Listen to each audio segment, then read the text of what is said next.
포항시가 출자출연한 산하기관장을 퇴직 공무원들이 독차지하면서 이강덕 포항시장의 인사 시스템에 대한 비판의 목소리가 커지고 있습니다. 경주 동군과 월지 주변에 있는 수로가 화재에 대비해 소화전 역할을 했다는 새로운 주장이 학계에서 제기됐습니다. 탈원전 정책으로 원전 건설이 중단되거나 무산된 경북 동해안에 막대한 피해가 예상되면서 정부의 지원과 대책이 시급합니다. 여러분 안녕하십니까? 포항시가 출자 출연한 산하기관장을 퇴직 공무원이 독차지하고 있습니다.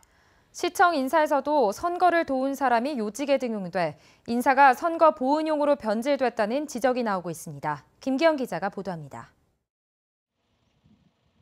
포항시와 포스코, 포스텍 등 지역 19개 기업이 공동 출자해 지난 2000년 출범한 포항테크노파크, 벤처기업 창업을 지원하고 산학연 R&D 인프라를 바탕으로 철강 위주에서 산업구조를 고도화, 다변화하기 위해 설립돼 지금까지는 대부분 이공계 전문성을 갖춘 사람이 원장을 맡아왔습니다. 그런데 이강덕 시장이 이사장인 포항테크노파크는 지난 17일 이사회에서 이점식 전 남구청장을 원장으로 임명했습니다. 이점식 신임 원장은 지난 6.13 지방선거에서 이 시장 캠프를 진두지휘한 사람으로 공모 과정에서 내정설이 파다했습니다. 공공주차장과 체육시설, 복지회관 등을 운영하는 포항시 시설관리공단과 지난 4월 출범한 포항시 청소년재단, 포항시 장학회 수장들도 모조리 퇴직 공무원으로 채워졌습니다. 시청 내부 인사도 말이 많습니다. 지난해 7월 첫 시행된 3급 정무특보에 퇴직을 4년 남겨둔 이원권 당시 자치행정국장이 임명됐습니다. 이 특보는 1년 임기를 채우지 못한 채 지난 4월 돌연 자진 사퇴하고 이 시장 선거대책본부장을 맡았다가 최근 정무특보에 다시 기용됐습니다. 비서실장도 이 시장 취임 당시 첫 비서실장을 또다시 기용했다가 선거가 끝난 뒤 국장으로 승진됐습니다. 인사는 시장의 고유 권한이고 공무원 출신자가 일을 더 잘할 수도 있습니다.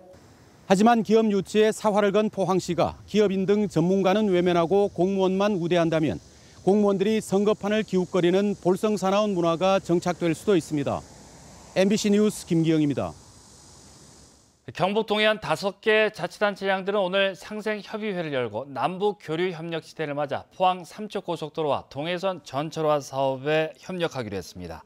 시장 군수들은 또 월성원전 1호기 폐쇄와 신한울원전 3, 4호기 및 천지원전 백지화로 지역 경제가 타격을 입는 데 대해 공감하고 정부를 상대로 공동 대응하기로 했습니다. 이 밖에 오징어 어획 부진 대책과 경북도 환동의 지역본부 기능 강화, 경북지방국토관리청 신설도 함께 추진하기로 했습니다.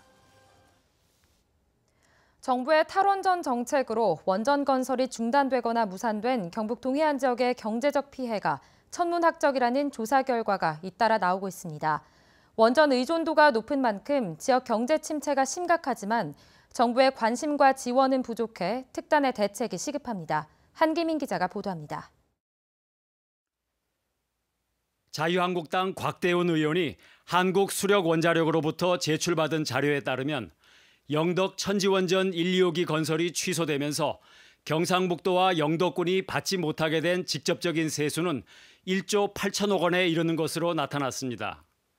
원전 운영이 예상되는 60년간 발전 용량에 따라 받게 되는 지역자원 시설세 1조 2천억 원과 기본지원금 3천억 원, 사업자 지원금 3천억 원이 증발해 버렸다는 겁니다. 영덕군의 1년 예산 4천억 원의 4배가 넘는 액수입니다. 경주 월성원전 1호기의 조기 폐로로 인한 세수 감소분도 3년간 123억 원으로 추산되고 울진 신한울원전 3, 4호기 건설마저 취소될 경우 1조 원가량의 세수가 날아가 버릴 것으로 예측됐습니다. 현 문재인 정부는 GM 군산공장 폐쇄에 따라서는 지난번에 추경까지 편성해서 지원하고 있습니다. 그러나 그것보다 훨씬 더 경제적으로 영향을 미치고 있는 원전 건설을 취소하면서 우리 경북 지역에 관해서 아무런 지원 대책을 마련하지 못하고 있는 이런 실정이 있습니다. 법으로 규정된 세수 손실 외에도 눈에 보이지 않는 사회 경제적 피해가 더 크다는 연구 결과도 나왔습니다. 김준모 건국대 교수의 분석 결과 원전 건설 과정의 고용과 소비 등 기회비용과 사업 중단 갈등에 따른 투자 심리 위축 등 사회적 비용을 합하면 4조 4천억 원에 이른다는 겁니다. 이미 원전이 운영되는 경주의 경우 갈등의 사회적 비용만 1조 8천억 원, 울진과 영덕은 기회비용만 각각 1조 원이 넘는 것으로 나타났습니다. 원전 건설이 취소되면 예정된 부지에 다른 공단이나 산업이 입지하기 매우 어렵습니다. 이 지역은 건설 운영의 기회비용과 추가적인 투자가 감소하게 되고 그동안 쌓아두었던 경제기술적 인프라가 상실하게 되기 때문에 정부의 탈원전 정책은 해당 지역의 여론 수렴 과정을 거치지 않고 일방적으로 결정됐기 때문에 주민들이 느끼는 상실감은 더욱 큽니다. 따라서 정책 추진 못지않게 이제라도 피해 지역 주민들의 목소리에 귀를 기울이고 대안 사업 등 대책을 서둘러야 한다는 지적입니다. MBC 뉴스 한기민입니다. 대구지법 포항지원 제1형사부는 지난 4월 마을 주민들이 먹으려던 고등어 추어탕에 농약을 넣어 살인 미수 혐의로 기소된 68살 이모 씨에 대해 징역 5년을 선고했습니다. 재판부는 살인 범죄는 중대범죄로 비록 미수에 그쳤다 하더라도 엄하게 처벌할 필요가 있다며 양형 이유를 밝혔습니다. 한편 이 씨는 포항시 남구 한 마을의 전직 부녀 회장으로 지난 4월 21일 회원들이 자신을 무시한다고 생각하고 마을 사람들이 먹기 위해 조리해둔 고등어 추어탕에 농약을 넣은 혐의입니다. 안압지로 알려진 경주 동궁과 월지에는 건물터 주변에 돌로 만든 정교한 수로가 깔려 있는데요. 지금까지는 단순한 배수로로 알려져 왔는데 건물 화재를 진압하기 위한 첨단 소화전이라는 주장이 학계에서 제기됐습니다. 김철승 기자가 보도합니다. 건물과 연못이 조화를 이루고 야경이 아름다운 동궁과 월지. 건물터 주변에 화강암으로 만든 신라시대 수로가 100여 미터쯤 남아 있습니다. 안내판에는 빗물이 흐르도록 만든 배수로라고 적혀 있지만 실제로는 소화용 배수로라는 학술 논문이 나왔습니다. 사용된 화강암의 길이가 1m 이상으로 길어 누수를 최소화했고 수로의 너비와 깊이를 봐서 한꺼번에 여러 명이 바가지로 물을 퍼낼 수 있다는 분석입니다. 여기 물이 계속 흐른다면 그물 바로 있기 때문에 연못에서 폴리는 것보다는 화재 초기 진압에는 상당히 도움이 되으리라. 단순한 배수로라면 물을 가둘 수 있는 물막이 홈이 필요하지 않고 보행에 지장을 주고 경관을 해치는데도 핵심 건물 주변에 배수로를 만든 것을 설명하기 어렵다는 것입니다. 최근에 고적 답사를 왔다가 수로 홈을 막는 장치를 보고 연구를 한 결과 단순한 배수로가 아닌 것을 알게 되었습니다. 이 인근에선 지난해 돌로 만든 신라시대 수세식 화장실 유구가 확인된 적이 있어 화재 진압용 배수로가 검증되면 신라의 앞선 문화를 알 수 있는 또 다른 사례가 될 것으로 보입니다. MBC 뉴스 김철승입니다. 포항 출신의 장경식 경북도의회 의장이 전국시도의회 의장협의회 제16대 전반기 수석 부회장에 선출됐습니다. 장 의장은 그동안의 경험과 역량을 바탕으로 지역과 정당을 초월해 지방자치법 개정, 지방의회법 신설 등 지방자치의 잘못된 제도와 관행을 개선하는 데 힘쓰겠다고 말했습니다. 해양경찰 창설 65년 만에 첫 여성 서장으로 박경순 울진 해양경찰서장이 오늘 취임했습니다. 박경순 신임 서장은 지난 1986년 해경 역사상 첫 여경으로 임용돼 경비함 부함장과 동해지방 해양경찰청 기획운영과장 등을 역임했습니다. 경주경찰서는 인터넷 가짜 결제 사이트를 통해 20여 명으로부터 2,500여만 원을 가로챈 혐의로 외국인 24살 N씨를 구속했습니다. 불법 체류 상태인 N씨는 인터넷 포털 사이트에 에어컨과 스마트폰 등 전자제품을 헐값에 판다고 속이고 가짜 결제 사이트로 접속하도록 유도해 대금만 가로채고 물건을 보내지 않은 혐의입니다. 포항과 경주에는 다시 폭염주의보가 내려졌습니다. 내일도 한낮 기온은 오늘과 비슷하고 열대야는 없겠습니다. 제19호 태풍 솔릭은 한반도로 북상해 경북 동해안에는 목요일에 영향을 줄 것으로 예상됩니다. 안수진 기상캐스터입니다. 주춤했던 더위가 다시 고개를 들었습니다. 오늘 포항과 경주에는 폭염주의보가 내려졌는데요. 내일은 구름 많은 가운데 한낮 기온 30도에서 34도 분포로 오늘과 비슷하겠습니다.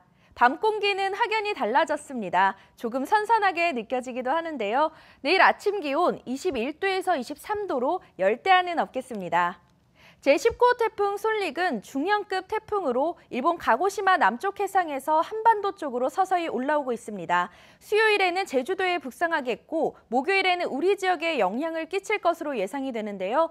만약 이대로 태풍이 한반도를 관통하면 2012년 9월 3바 이후 6년 만에 큰 태풍이어서 각별한 대비가 필요하겠습니다. 자세한 내일 날씨 알아보겠습니다. 내일 구름 많겠습니다. 아침 기온 21도에서 23도, 낮 기온은 30도에서 34도입니다. 울릉도와 독도에도 구름 많겠습니다. 아침 기온 울릉도 23도, 독도 25도, 낮이 되면 울릉도와 독도 28도입니다. 동해상에는 대체로 구름 많이 낀 가운데 바다의 물결 동해 중부해상에서 최고 2.5m, 동해 남부해상에서 최고 2m로 일겠습니다. 당분간은 구름 많은 가운데 한낮 기온 32도 안팎의 기온 분포를 보이겠고요. 목요일에는 태풍의 영향으로 비가 오겠습니다. 날씨였습니다. 3일 동안 금강산에서 이루어질 제21차 남북 이산가족 상봉 행사에 경북에서는 4명이 상봉단에 포함돼 북한에 있는 가족을 만났습니다. 상봉단은 오늘 오후 3시 금강산 호텔에서 북측 가족과 첫 단체 상봉을 했고 저녁에는 북측의 주최로 환영 만찬을 가졌습니다. 모레 마지막 날은 작별 상봉 후 오후에 속초로 돌아옵니다. 울진군 의료원 직영 장례식장의 한 여직원이 지난해 상사로부터 성추행을 당했다며 해당 간부를 고소한 것으로 알려졌습니다. 이 여직원은 지난해 4월 경주에서 장례지도사 교육 수료 회식을 마친 뒤 숙소에서 간부로부터 강제로 성추행을 당했다며 지난달 경주경찰서에 고소장을 제출했습니다. 울진의료원은 현재 해당 간부를 업무에서 배제시킨 상태로 경찰의 수사 결과가 사실로 드러날 경우 인사 조치하겠다고 밝혔습니다. 경북 지역에서 올해 4월 초에 발생한 이상 저온 피해 농작물에 대해 재해 복구비 351억 원이 확정됐습니다. 재원은 국비 245억 원, 도비 52억 원 등으로 시군별로는 포항이 14억 원, 경주 4억 7천만 원 등입니다. 도는 예비비 사용 승인을 받아 시군에 교부하고 피해 농가에 복구비를 조속히 지급할 계획입니다. 포스코 포항제철소 외주파트너사협회가 협력사협회로 이름을 바꿨습니다. 협회는 최근 임시이사회를 열고 부정적이고 이해하기 어렵다는 지적을 받아온 기존 명칭을 포스코 포항제철소 협력사협회로 변경하기로 의결했습니다. 포항제철소 협력사협회는 제철소 내 조업 지원, 정비, 운송, 청소, 방호 작업 등을 수행하는 57개 회원사로 구성돼 있습니다. 영주 출신 태권도 국가대표 강민성 선수가 인도네시아 아시안게임에서 한국의 첫 금메달을 안겼습니다. 강민성 선수는 저학년 시절부터 영주의 권기덕 태권도 관장의 지도를 받았고 일반고인 영주고에 진학해 김석곤 체육교사의 후원으로 메달의 꿈을 키워갔습니다. 강민성 선수는 이번 금메달 획득으로 아시안게임 품새 종목 초대 챔피언 자리에 오르는 영광을 안았습니다. 월성원자력본부는 오늘부터 다음 달 7일까지 인근 지역 대학생과 고등학생을 대상으로 장학금과 학자금 신청을 받습니다. 신청 대상은 월성원전 인근 지역인 동경주 세계읍면에 3년 이상 실제로 거주한 주민의 자녀로 자세한 사항은 월성원자력본부에 문의하면 됩니다. 이상으로 8월 20일 월요일 포항 MBC 뉴스데스크 마치겠습니다. 여러분 고맙습니다.